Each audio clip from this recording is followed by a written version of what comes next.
Non-celiac gluten sensitivity might be curable. Let me tell you a story. Most of you know my history with chronic gut problems. In my desperation at one point, I tried cutting out gluten, and while it didn't fix everything, it did reduce my joint pain a lot, and it helped my allergies quite a bit. And that was enough for me to avoid it religiously for several years. And this wasn't easy. My mom was a professional baker. She passed away 10 years ago, but people I have not seen for decades still tell me their memories of her pies and bread.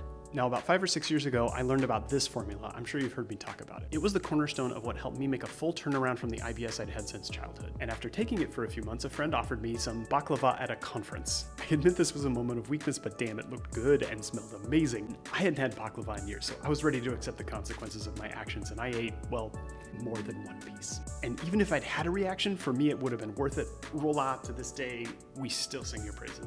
Honey, the spice, the nuts, you knocked it out of the park. And I took chorus, and I had zero reaction. So of course, I ate bread with dinner that night and a bagel with breakfast the next morning. Still no reaction. And nobody I know of is suffering from a gluten deficiency, but who doesn't want a bowl of noodles now and then? So I told the story to my patients, and that is what convinced many of them to try chorus. Here's the science about how it probably works. So this is early stuff, okay? This is in vitro research, but what we are starting to see is that there's a huge relationship between your microbiome and food sensitivities. And in chorus is this kind of super sourdough starter called massa fermentata, which is used in traditional Chinese medicine for many kinds of digestive problems, especially when they're worse with grains and carbs. We want you to eat baked goods and be happy. If you're a celiac, that's different. Ignore this video, it's not for you. But for everyone else, there is hope.